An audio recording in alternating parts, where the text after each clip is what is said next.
엄마? 꼬마야, 괜찮니? 정신 차려봐, 꼬마야. 명동 한복판 사람들이 웅성거립니다. 애가 쓰러졌어요. 한 아이가 초상화 가게 앞에서 스르륵 눈을 감으며 쓰러졌습니다. 정장 입은 기사가 황급히 달려옵니다. 도련님, 고급 승용차, 명품 코트. 재벌가 아이였습니다. 베레모를 쓴 19세 소녀가 다급하게 말합니다. 깨우지 마세요. 이 아이, 지금 처음으로 편안하게 자고 있어요. 30분 후 아이가 눈을 뜹니다. 평생 처음으로 평온한 얼굴이었습니다. 누나, 고마워요. 처음으로 악몽이 안 왔어요. 그리고 10만 원을 던지고 차에 올랐습니다. 대체 이 아이에게 무슨 일이 있었던 걸까요? 그리고 왜 이 소녀 옆에서만 잠들 수 있었을까요? 이 운명적 만남의 전체 이야기가 궁금하시다면 구독 버튼을 눌러주세요. 평범해 보이는 사람들의 숨겨진 반전 이야기를 매일 전해드립니다. 이 이야기는 3주 전부터 시작됩니다. 서울 시내 한 대학병원 수납창구. 19세 이윤서가 카드를 건넵니다. 투석센터 접수증을 꼭 쥔 채였습니다. 직원이 카드를 긋습니다. 삑. 기계음이 울립니다. 결제가 거절되었습니다. 윤서의 얼굴이 하얗게 변합니다. 다음 주까지만 기다려주시면. 오늘은 선불이세요. 135만 원입니다. 윤서가 떨리는 손으로 휴대폰을 확인합니다. 잔액 23,400원. 직원이 차갑게 말합니다. 규정입니다. 다음 분. 윤서는 고개를 떨구고 병원을 나섭니다. 그날 저녁 명동거리. 윤서가 초상화 간판 앞에 앉아 있습니다. 추운 날씨에 손이 곱습니다. 그때 한 중년 남자가 다가옵니다. 초상화 얼마예요? 2만 원입니다. 비싸네. 10,000원 할게요. 윤서가 고개를 젓습니다. 가격은 정해져 있어요. 남자가 인상을 씁니다. 장사 안 되는데 깎아줘야지. 어디서 버르장머리 없이. 발로 윤서의 그림판을 확 밀어버립니다. 스케치북이 바닥에 흩어집니다. 남자는 욕을 하며 가버립니다. 지나가던 사람들이 수군거립니다. 쯧쯧, 가난하면 저래도 참아야지. 윤서는 떨리는 손으로 스케치북을 줍습니다. 눈물이 핑 돕니다. 그날 밤 좁은 월세방.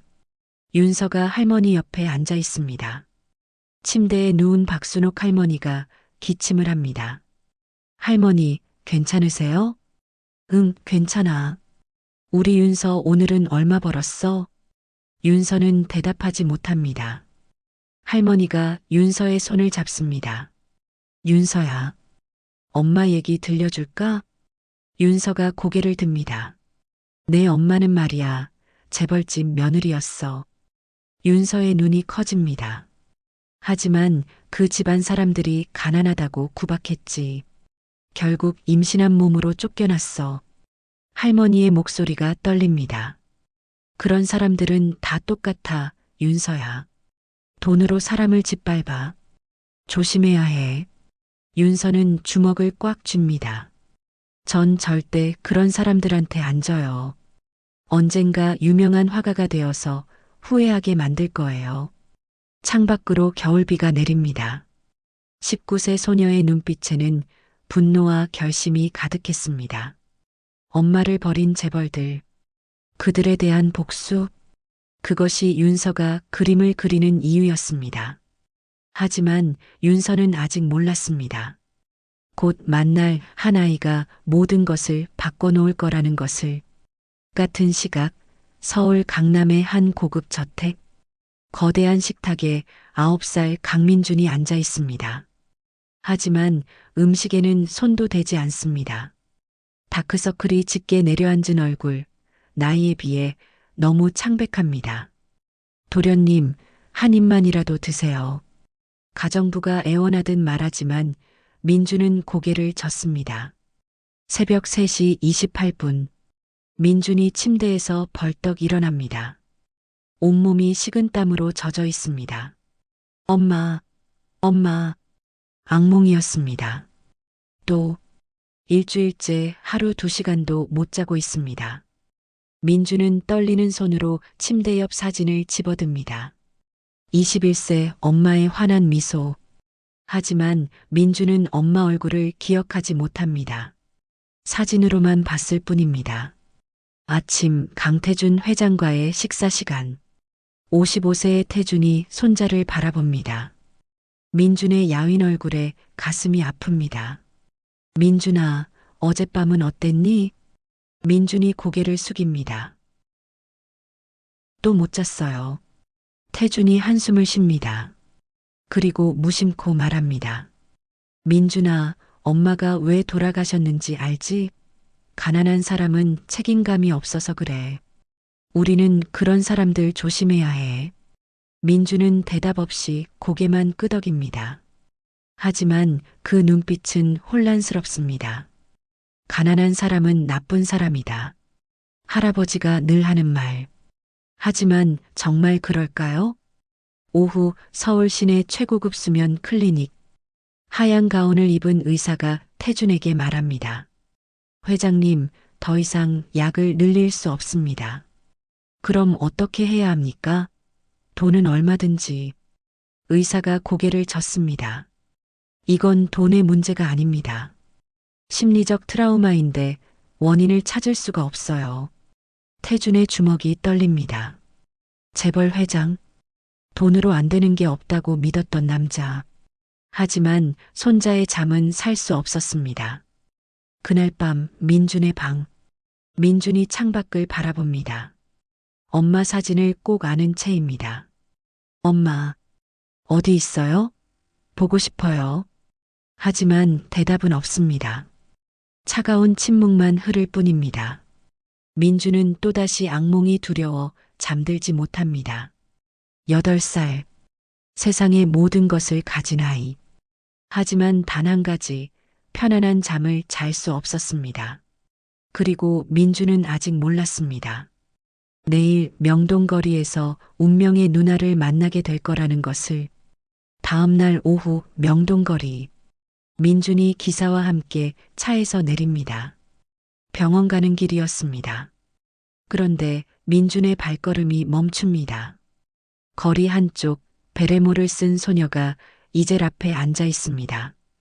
윤서였습니다. 민준의 눈이 그림판에 고정됩니다.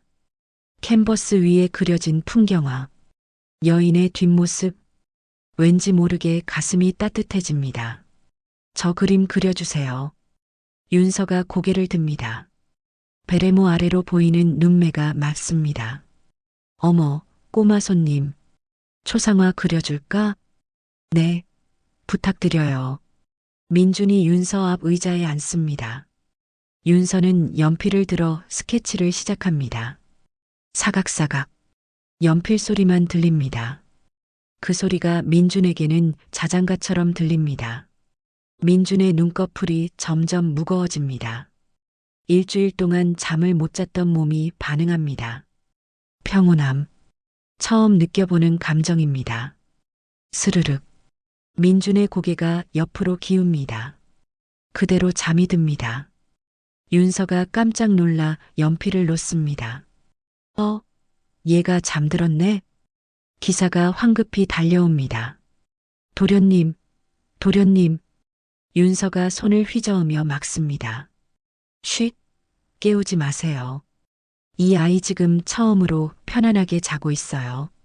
하지만 좀만 재워주세요. 제발이요. 윤서의 간절한 눈빛에 기사가 물러섭니다. 주변 사람들이 웅성거립니다. 하지만 윤서는 신경 쓰지 않습니다. 그저 조용히 민준을 지켜볼 뿐입니다. 30분이 흐릅니다. 민준이 눈을 뜹니다. 천천히 평온하게. 처음으로 악몽 없이 깬 아침입니다. 누나. 민준의 눈에 눈물이 맺힙니다. 고마워요. 저 처음으로 악몽 안 꿨어요. 윤서가 부드럽게 미소 짓습니다. 다행이다. 많이 힘들었구나. 민준이 주머니를 뒤집니다. 그리고 10만 원짜리 지폐를 꺼내 윤서 앞에 놓습니다. 이거 받으세요. 그리고 차로 달려갑니다. 윤서는 멍하니 그 돈을 바라봅니다. 10만 원. 초상화 값의 5배입니다. 차가 출발합니다. 윤서의 얼굴이 굳습니다. 뭐야? 동정하는 거야? 거지로 본 거야? 분노가 치밉니다. 하지만 동시에 그 아이의 평온한 얼굴이 떠오릅니다. 많이 힘든 아이구나. 복잡한 감정입니다. 화가 나지만 밉지는 않습니다. 윤서는 10만 원을 주머니에 넣습니다. 할머니 투석비가 필요합니다. 자존심보다 현실이 급합니다. 하지만 가슴 한구석이 답답합니다. 재벌집 애잖아. 엄마를 괴롭힌 그런 사람들. 윤서는 고개를 젓습니다. 그 아이는 달랐습니다. 순수했습니다. 석양이 집니다. 윤서는 그림 도구를 정리하며 생각합니다. 다시 안 오겠지. 재벌집 애가 왜 여길 또 오겠어. 하지만 윤서는 틀렸습니다. 민주는 내일도 모레도 올 것입니다. 다음 날 오후 명동거리. 윤서가 이제를 펼치고 있는데 익숙한 목소리가 들립니다. 누나, 민준입니다. 어제 그 아이가 다시 왔습니다. 어제 그 꼬마. 민준이 환하게 웃으며 윤서 옆에 앉습니다. 누나, 어젯밤에 처음으로 푹 잤어요. 악몽도 안 왔어요. 윤서가 놀라 민준을 바라봅니다. 어제보다 얼굴에 생기가 돕니다. 그래, 다행이다. 그래서 또 왔어요. 누나 옆에 있으면 좋아요. 민주는 그날도 윤서가 그림 그리는 모습을 물끄러미 바라봅니다. 그리고 또 잠이 듭니다. 평온한 얼굴로. 사흘째, 나흘째. 민주는 매일 찾아왔습니다. 학교 끝나면 곧장 명동으로 달려옵니다. 누나, 오늘 학교에서 친구랑 놀았어요. 그래, 우리 민준이 이제 친구도 생겼구나. 다 누나 덕분이에요. 잠을 자니까 힘이 나요. 윤서도 점점 민준에게 정이 듭니다. 순수하고 착한 아이. 나이 차이를 잊고 대화를 나눕니다. 하지만 윤서는 점점 이상한 점들을 발견합니다. 민준이 타고 오는 차, 최고급 외제 세단입니다. 민준의 옷, 전부 명품 브랜드입니다. 기사가 민준을 부르는 호칭, 도련님, 이제 돌아가실 시간입니다. 윤서의 얼굴이 굳습니다. 도련님? 재벌집이잖아. 어느 날 윤서가 조심스럽게 묻습니다. 민준아, 너희 집은 뭐 하시는데? 민준이 천진하게 대답합니다. 할아버지가 회사 하세요. 태상그룹이요. 윤서의 손이 얼어붙습니다. 태상그룹.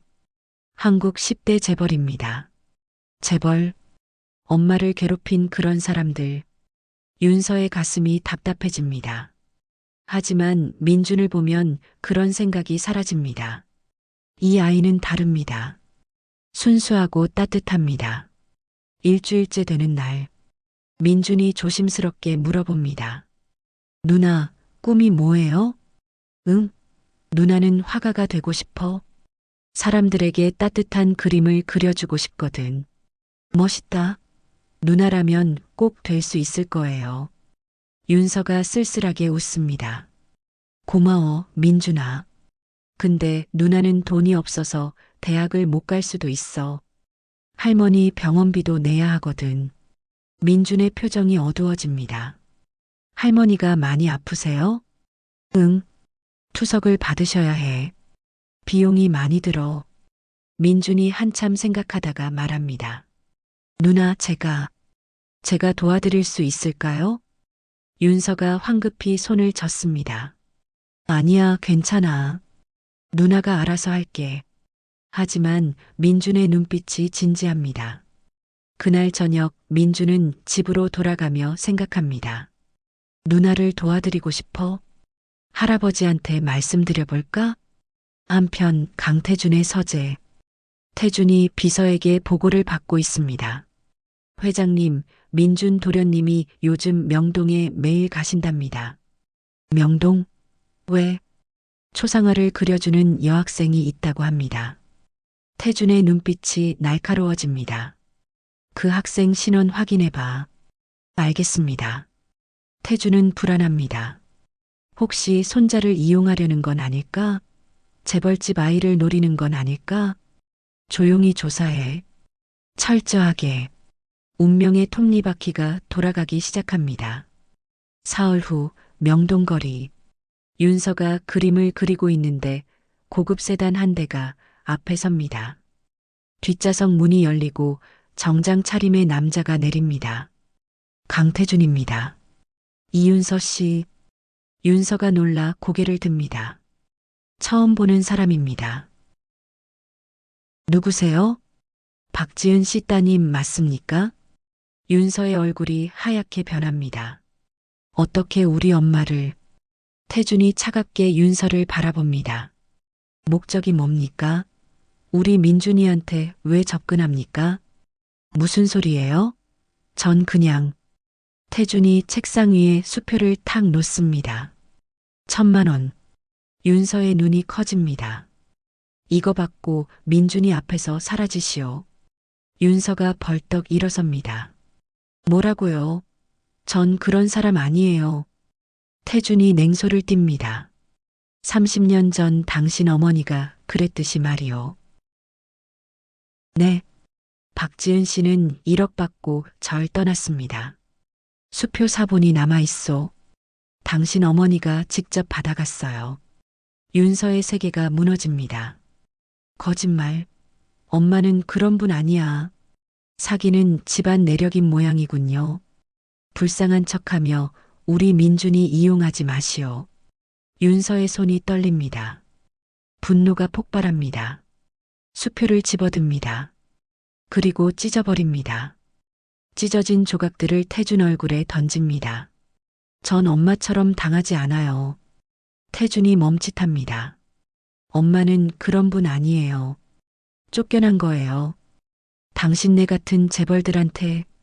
윤서의 눈에서 눈물이 쏟아집니다. 나가세요. 다신 오지 마세요. 민준이도 다시 안 만날 거예요. 태준은 아무 말도 하지 못합니다. 찢어진 수표 조각들이 바닥에 흩어져 있습니다. 문득 기억이 떠오릅니다. 30년 전 어머니가 말했습니다. 며느리가 돈 받고 떠났다. 하지만 지은이도 이렇게 수표를 찢었던 것 같은데. 태준이 차에 오릅니다. 혼란스럽습니다. 그날부터 민준이 오지 않습니다. 윤서가 매일 명동에 나오지만 민준은 나타나지 않습니다. 태준이 막은 것입니다. 민준아, 그 누나는 나쁜 사람이야. 아니에요. 누나는 다시는 만나지 마. 이건 할아버지 명령이야. 민준의 눈에서 눈물이 흐릅니다. 이틀째, 사흘째, 민준의 불면증이 다시 시작됩니다. 악몽이 돌아왔습니다. 엄마, 누나, 민준은 밤마다 울며 깹니다. 윤서도 마찬가지입니다. 매일 명동에 나와 민준을 기다립니다. 하지만 오지 않습니다. 민준아, 괜찮은 거니? 일주일이 지났습니다. 윤서의 휴대폰이 울립니다. 병원입니다. 보호자님, 환자분 상태가 악화되셨습니다. 빨리 오세요. 윤서가 병원으로 달려갑니다. 할머니가 위독합니다. 투석을 받으셔야 하는데 비용이 얼마예요? 200만 원입니다.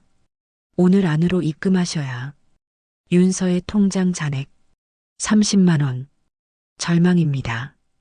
이틀 후 명동거리. 윤서가 필사적으로 그림을 그리고 있습니다. 200만 원. 할머니를 살릴 돈이 필요합니다. 초상화 그려드려요. 10,000원이에요. 하지만 사람들은 그냥 지나칩니다. 추운 겨울 거리 초상화를 사는 사람은 없습니다. 바로 그때였습니다. 불법 노점상 단속입니다. 구청 단속반 직원들이 나타납니다. 뒤따라 험악한 인상의 용역들이 다가옵니다. 안 돼요. 제발. 윤서가 이젤 앞을 막아섭니다. 하지만 용역 직원이 거칠게 윤서를 밀쳐냅니다. 비켜. 우리도 일하는 사람이야. 윤서가 비틀거리다 넘어집니다. 그 사이 용역들이 이젤을 집어듭니다. 이거 엄마 유품이에요. 안 돼요. 윤서가 울부짖으며 이젤을 붙잡습니다. 실랑이 끝에 용역이 이젤을 확 잡아당깁니다. 두둑. 이젤이 두 동강 납니다. 낡은 나무가 쩍 갈라지는 소리. 윤서의 심장도 함께 부러집니다. 아, 안 돼. 윤서가 바닥에 주저앉습니다. 부러진 이젤 조각을 떨리는 손으로 줍습니다. 엄마가 쓰던 이젤. 윤서가 그림을 시작하게 해준 유일한 유산. 그것이 산산조각 났습니다. 으앙. 윤서가 울음을 터뜨립니다. 지나가던 사람들이 안타까운 눈으로 바라보지만 아무도 나서지 않습니다. 바로 그때 당장 멈춰. 차가운 목소리가 들립니다. 강태준입니다. 태준이 차에서 내려 현장으로 걸어옵니다. 단속반 책임자가 다가옵니다. 당신은 누구요? 태준의 비서가 명함을 건넵니다. 태상그룹 최강태준 회장님이십니다. 책임자의 얼굴이 하얗게 변합니다. 용역들이 서로 눈치를 봅니다. 이 노점상 관련 모든 법적, 금전적 문제는 우리 그룹에서 책임지겠소.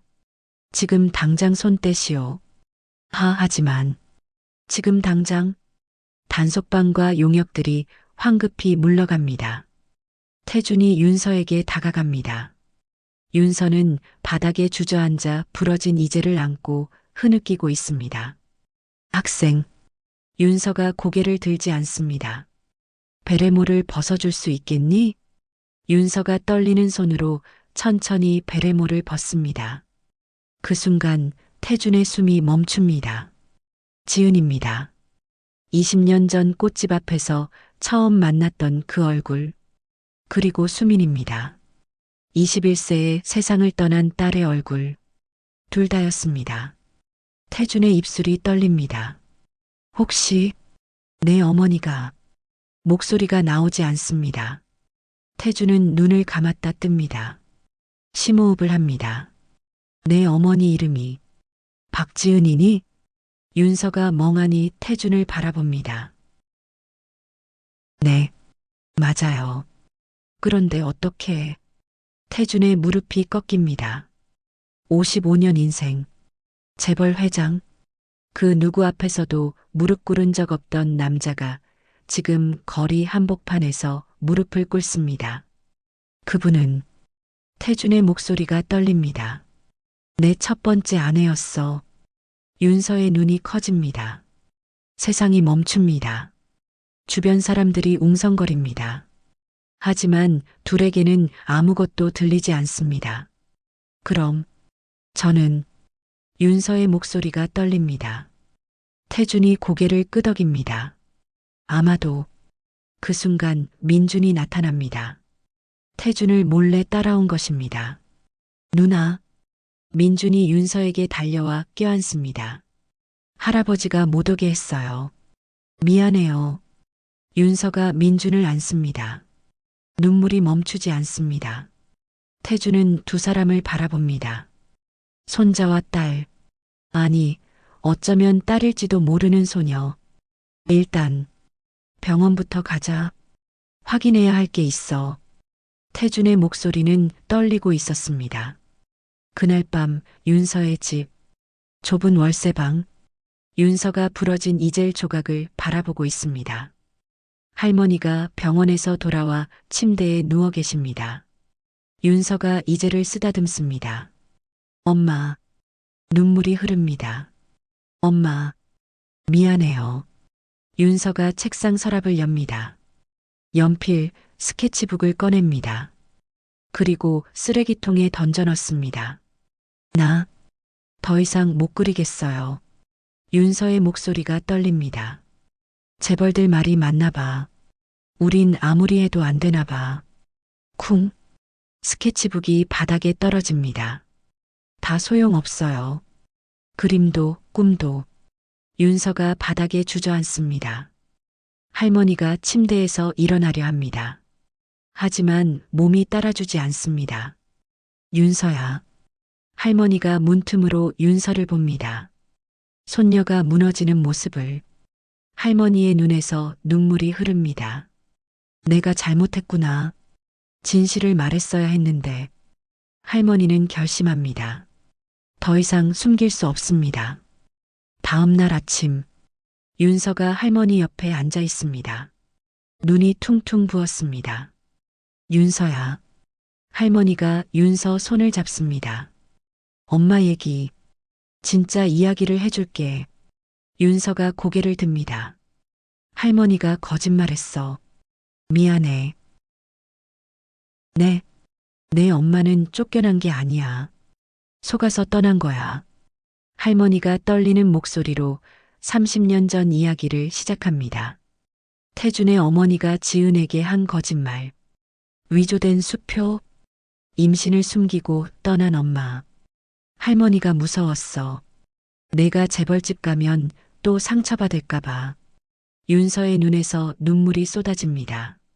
그 사람, 내 아빠가 맞아요? 할머니가 고개를 끄덕입니다. 그래, 그 사람이 내 친아버지야. 윤서가 할머니를 껴안습니다. 같은 시각, 태준의 집. 태준이 비서에게 지시합니다. DNA 검사 준비해. 오늘 당장. 알겠습니다. 태준은 이미 확신합니다. 하지만 법적으로 확실히 해야 합니다. 윤서를 제대로 지키기 위해서 이틀 후 병원 VIP 병실. 박순옥 할머니가 새로운 병실에 누워 계십니다. 태준이 최고의 치료를 받게 해준 것입니다. 태준과 윤서가 할머니 침대 옆에 앉아 있습니다. 할머니, 태준이 입을 엽니다. 지은 씨가 1억을 받고 떠났다고 들었습니다.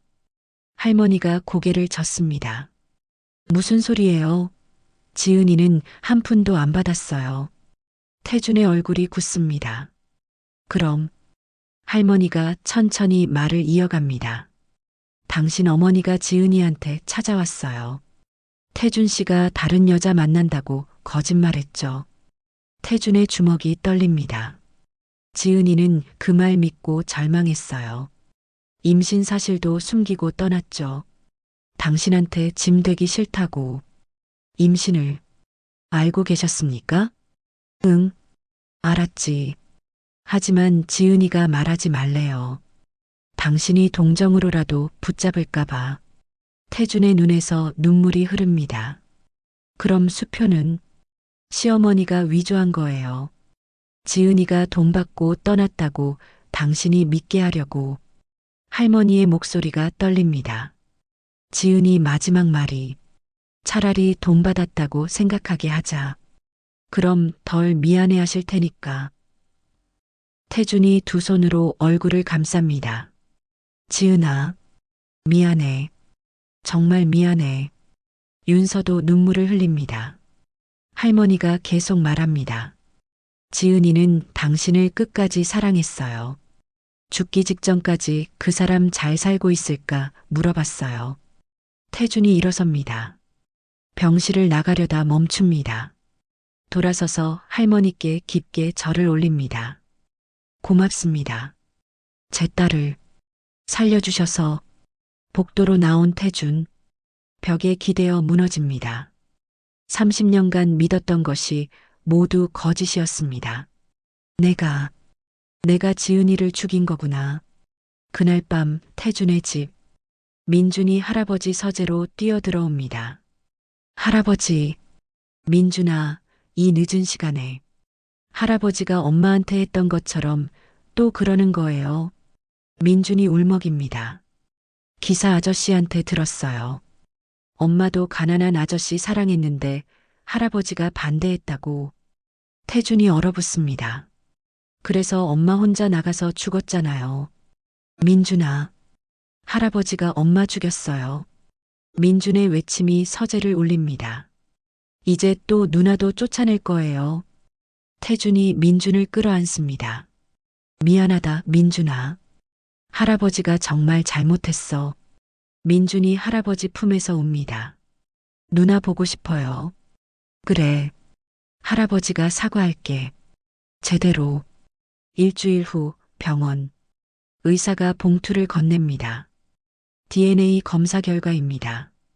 태주는 봉투를 받지만 열지 않습니다. 필요 없어. 비서가 놀라봅니다. 회장님? 이미 알아. 마음으로. 태준이 윤서를 바라봅니다. 법적으로 확실히 하려고 했을 뿐이야. 너를 제대로 지키기 위해서. 윤서가 봉투를 엽니다. 친자관계 확률 99.99%. 아빠. 윤서가 태준을 껴안습니다. 태준도 딸을 꽉 안습니다. 윤서야, 미안하다. 내 엄마를 지켜주지 못했어. 너를 의심했어. 태준이 윤서를 놓고 무릎을 꿇습니다. 나는 2번이나 딸을 버렸어. 지은이도, 수민이도, 그리고 너도. 윤서가 아버지를 일으켜 세웁니다. 아빠, 일어나세요. 엄마는 아빠를 원망 안 했을 거예요. 정말 용서할 수 있겠니? 이제 다시 시작해요. 아빠. 민준이 달려와 둘을 껴안습니다. 할아버지, 누나 사랑해요. 세 사람이 함께 웁니다. 30년의 오해가 끝났습니다. 두 세대의 비극이 마침내 끝났습니다. 그날 저녁 태준의 집. 처음으로 가족 식사를 합니다. 거대한 식탁에 태준, 윤서, 민준, 그리고 휠체어에 앉은 할머니까지. 할머니, 여기 앉으세요. 윤서가 할머니를 모십니다. 이런 큰 집에 오다니. 꿈만 같구나. 민준이 할머니 옆에 앉으며 웃습니다. 할머니, 저랑 같이 사세요. 방 엄청 많아요. 태준이 할머니께 고개 숙여 인사합니다. 어머님, 제 딸을 살려주셔서 정말 감사합니다. 어머님이라니. 저는 그냥, 제게는 윤서 어머니십니다. 평생 은혜 갚겠습니다. 식사 후 태준이 윤서를 서재로 부릅니다. 윤서야, 이거. 큰 상자를 엽니다. 안에는 새 이젤이 들어 있습니다. 최고급 원목 이젤입니다. 아빠, 내 엄마 이젤은 부러졌지만 엄마의 꿈은 이어져야지. 윤서의 눈에서 눈물이 흐릅니다. 아빠, 저 그림 못 그릴 것 같아요. 무서워요. 태준이 딸의 어깨를 잡습니다. 천천히 해. 아빠가 기다릴게. 평생이라도. 한 달이 지났습니다. 윤서가 쓰레기통에서 스케치북을 꺼냅니다. 구겨진 종이를 펼칩니다. 그리고 떨리는 손으로 연필을 잡습니다. 첫 선을 긋습니다. 엄마, 다시 시작할게요. 눈물이 스케치북에 떨어집니다. 하지만 손은 멈추지 않습니다. 석 달 후, 할머니가 투석 치료를 마치고 나옵니다. 태준이 직접 모시러 왔습니다. 어머님, 건강 많이 좋아지셨네요. 다 덕분이지. 이제 윤서 대학 가는 모습도 볼 수 있겠어. 민준이 할머니 손을 잡습니다. 할머니, 저 오늘도 악몽 안 왔어요. 그래, 우리 민준이 이제 완전히 나았구나. 민준의 얼굴에 생기가 넘칩니다. 볼에 살도 올랐습니다. 1년 후, 서울 시내 한 갤러리. 박지은 미술장학재단 개관식 및 이윤서 초대전 현수막이 걸려 있습니다. 전시 제목 엄마의 이젤. 중앙작품. 부러진 이젤을 끌어안고 우는 소녀. 액자 뒤 투명 케이스에 찢어진 수표 조각들. 작품 설명 상처는 숨기는 게 아니라 품는 것. 개관식. 태준이 단상에 섭니다. 박지은 미술장학재단은 제가 지키지 못한 사람의 이름입니다. 그리고 제 딸이 첫 번째 장학생입니다. 윤서가 단상에 오릅니다. 1년 전 저는 그림을 포기했습니다. 엄마 이젤이 부러지고 모든 게 무너졌어요. 윤서가 관객을 바라봅니다. 하지만 새 이젤을 받았습니다. 아빠에게서, 그리고 다시 그릴 용기를 얻었어요. 가족에게서. 윤서의 눈에서 눈물이 흐릅니다. 엄마, 이젤은 부러졌지만 엄마가 물려준 사랑은 부러지지 않았어요. 박수가 터집니다. 할머니가 휠체어에서 일어나 걸어옵니다. 완전히 회복한 모습입니다. 우리 윤서 정말 자랑스럽다. 저녁 갤러리 밖 벤치. 태준, 윤서, 민준, 할머니가 나란히 앉아 있습니다. 할아버지, 오늘 밤에도 우리 집에서 자요. 민준이 환하게 웃습니다. 태준이 손자 머리를 쓰다듬습니다. 그럼, 우리 이제 가족이니까. 윤서가 스케치북을 꺼냅니다. 오늘을 그려둘래요. 사각사각 연필 소리. 민준이 윤서 어깨에 기대어 잠듭니다. 평온한 얼굴입니다. 석양이 집니다. 윤서의 스케치북. 네 사람이 웃고 있는 그림. 제목 우리 가족. 그림 하나로 이어진 운명. 3대에 걸친 비극은 한 소녀의 순수함으로 구원받았습니다. 그리고 이제 그들은 함께 걸어갈 것입니다. 가족으로. 오늘의 이야기가 당신 마음에 작은 울림을 드렸다면 구독과 좋아요를 눌러주세요. 사연의 주인공을 위한 따뜻한 말씀도 댓글로 부탁드립니다. 당신의 오늘을 늘 응원합니다.